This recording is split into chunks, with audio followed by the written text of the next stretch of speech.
a quick video on rendering fat, which is pretty straightforward to do. There's a number of different ways to doing it.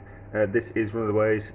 So in the pan there is a kilogram of minced pork fat. I was faffing around with something else, so I had a load of fat left over from belly of pork, so I'm going to render it this way.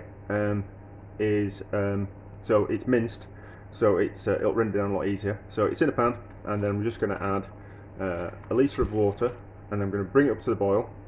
And what that will do is that will separate the fat out from all the connective tissue that holds everything together. By doing this method rather than roasting it in the oven, what you actually do is you get a kind of a stock as well at the same time. Not particularly a well-flavoured stock, but quite a gelatinous stock, because it melts all the gelatin in the connective tissue. So you get like two products for one. You get the pure fat, the lard from the pork, and you get the stock, which can be used as a base for other things. So I think it's quite a good thing to do. The only thing is the fat separates from the connective tissue quite quickly, but you need to low slow cooking process to release the gelatin from the connective tissue and from the fat. So you bring it up to the boil, and then you're going to simmer it, slowly simmer for a couple of hours, and then and then we'll strain it, and then you'll be able to see that we get fat and the stock. What I'll do is I'll strain it, and then you can see, well, I'll bring it up to the boil, and then I'll show you what a slow simmer is, and then leave it for a couple of hours so everything separates properly, and then we'll strain it, and then we'll show you how much fat and how much stock you get, and then when the stock's cold, I'll show you how gelatinous it is as well, because that's kind of, I'm interested in that kind of thing. So if you're watching these type of videos, you're probably interested in that as well. So there we go. It's not a well-flavoured stock. It's not something that you can taste and go, wow, that's amazing. But it's got some good nutrients in it, and it's quite gelatinous. And as a base of things, it's a good thing. And it's also free, you know, which is always a good thing. So there we go. That's it for now. I'll bring it up to the boil, and I'll come back with a slow simmer. Right. So I brought it up to the boil, and now it's just going to be at a slow simmer, and that's what it's going to be looking like for the next 2 hours. Just need to keep an eye on it that all the water doesn't evaporate off, because you don't want that, because then it'll start to fry, and you want kind of quite a good yield from the fat. As you can see, the fat's already started to render out, but a couple of hours, and you'll get a high yield of fat and a stock which can be used for other things. I'm doing it on top of the stove today. This is a different method of doing it, and I tend to pick the method that I'm rendering fat on what I'm doing. So I'm not particularly using the oven today, so I'm going to render fat on top of the stove. However, you can put the fat and the water in a baking tray and bake it in the oven, covered. And if you're doing something low and slow for the day, the fat will render out in the oven. That quite happily, that's fine. You can just roast the fat. You can just roast it in a roasting tray, and the fat will render out quite naturally. But that doesn't give you the stock. What else? How else can you do it? Oh yeah, you could also fry it in a frying pan. You can fry the fat, and then the fat will come out of that way as well. And if you do that, you also get the added bonus of like a crispy, crackling type of all the connective tissue fries up and becomes crisp, and gives you like a crispy thing that you can use as like a crunchy topping, or you can feed it to the dogs, or you can just have it as a snack yourself. If you're into that type of thing, I don't recommend people kind of eat that type of thing, but it's kind of quite tasty. But anyway, that's going to sit for a couple of hours, slowly render out, and then we'll strain it off, and then you'll be able to see how much fat you get out of it, and the connective tissue, and the stock that comes from the bottom. Right, so the fat has been rendering for a couple of hours. You can see that there's fat on the top, and there is liquid underneath. We just can't see that. But all the connective tissue there is all broken down and nice and soft. So we know that most of the gelatin has come out of that, and the nutrients as well, which will dissolve into the water, and also the fat. So we're going to strain it. At the risk of making a mess, I'll do it on camera. So just a jug, and then a sieve, and then we won't pour. We'll just use a ladle just to kind of be a little bit more in control. And then when it's all nice and drained all the way through, we'll cut back, and you'll be able to see that the layer of stock underneath the fat, and then the fat on top, because obviously fat floats on top of water. So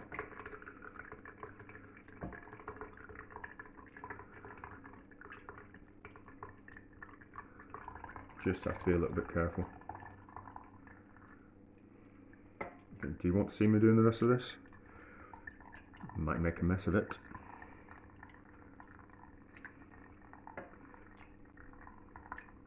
It'll take a little while because it's been hot and it's been simmering. A little bit of the stock will have emulsified into the fat and vice versa. So what we can do is we'll just let them just settle out for a bit. It's getting quite full. There we go. I'll probably end up squeezed. There'll be quite a lot of juice left in the connective tissue, so I think what I'll do is I'll squeeze it out using the back of the ladle, and then we can get as much out of it as possible.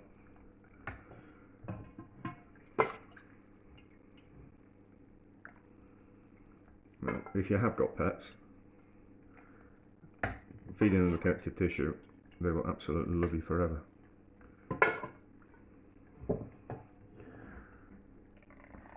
I mean, don't use your dog as a dustbin by all means, but something like that, they're absolutely going to love that. Mix it in with some biscuits, and they will love you even more, if that's even possible from a dog. So I'll get rid of that. I'll pour the rest of it in. Try not to make a mess.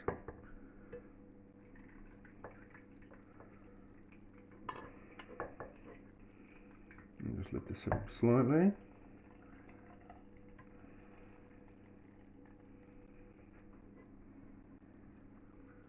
Like that. And just give it a press through. You can actually take this connective tissue here, all the bits that are left, and you can fry it, and it goes really crisp, and a little bit more of the fat will come out of it. But by crisping it up, it turns it into like pork scratchings. It's a filthy thing to eat, if I'm honest. You know, I mean, if you're into your food, it's absolutely delicious, but most people would absolutely turn their noses up at it. But I would. You could fry it and crisp it up, and then you could put it on something on top of like cauliflower cheese, and people would think it was just this marvellous tasting thing. But just don't tell them what it is, because they'll think you're an animal. Well, some people would. I wouldn't. I'd be very curious. So that's it. I think most of the juices come out of that. I'm going to throw it away. I haven't got a dog. I'm thinking about it though.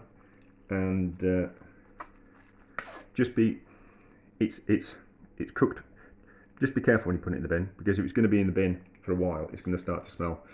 What I would advise, actually, if you've got a lot of bones and meat and things like that, and connective tissue and things that are going to go in the bin that start to smell and you're worried, what you can do is you can freeze it, and then the day before bin day, just plonk it into your bin, and it'll still be frozen, and it will stop it smelling, making your bin smell for 2 weeks. That's it. That's just about all the juice that's going to come out. Already it's started to settle out, so we'll see. Right, so that over there, and we'll pause the camera. We won't move the camera and then do it, but we'll just pause. Right, so as you can see, it's started to settle out. It will become a little bit clearer, will that, as it cools. More fat will come to the top, and more stock will go to the bottom. It's just a little bit emulsified there, pure fat at the top, stock there, and then there'll be a little bit of sediment which will go down to the bottom. So I'm going to leave it out until it's cool. It's still quite warm. So I'll leave it out for a couple of hours just to cool down, and then I'll put it in the fridge, leave it overnight, and then we'll come back and we'll have a look at how solid the fat is and how solid the stock is underneath. But I didn't add any water to it, so it's gone down to 600 millilitres. So we've lost 400 millilitres worth of water out of it through evaporation, which is fine. That's no big deal. It'll just mean the stock's just a little bit more gelatinous. But you kind of want, that's kind of a good ratio, and there'll be obviously the less, if they boil it more rapidly, more water will have evaporated off, which means it will be more jellified and there'll be slightly more intense flavour. But that's okay for the moment. So let it go cold, and then go in the fridge overnight, and then everything will solidify, and we'll be able to have a look at it tomorrow. Right, as you can see, the fat has solidified overnight. what you can do is you can leave it just in that container, and that stock will keep underneath that layer of fat for a very long time. It's quite an old method of preserving, is that. As long as you cover the top of it and keep it somewhere cool, that will keep for quite a few months without going off. However, I want to show you the stock that's collected underneath, so I'm going to take the fat off the top.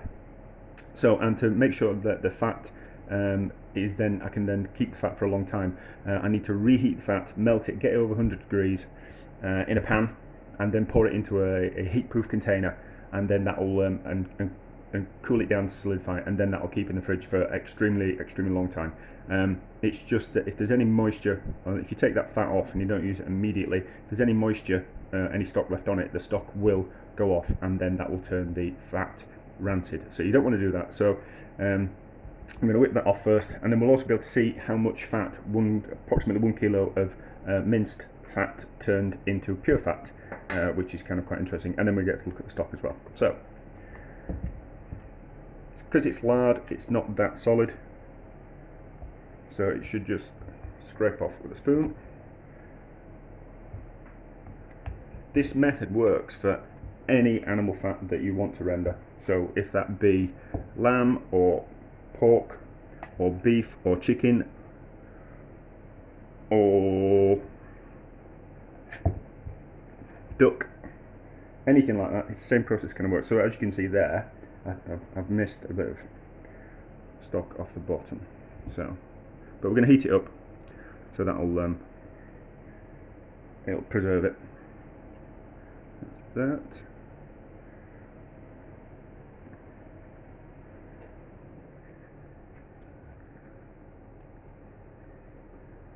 So 1 kilo of minced pork fat basically turns into 540 grams of pure lard. Well, let's call it 500 grams because there's a little bit of sediment in there and there's a little bit of liquid. So I'll heat that up off camera, and then I'm going to, I don't need to move it, and then I'll pour it into another proof container, and I'll keep for a long time. So this is the stock. As you can see, it's quite jellified. I'll taste it with fingers, of course. This is my house.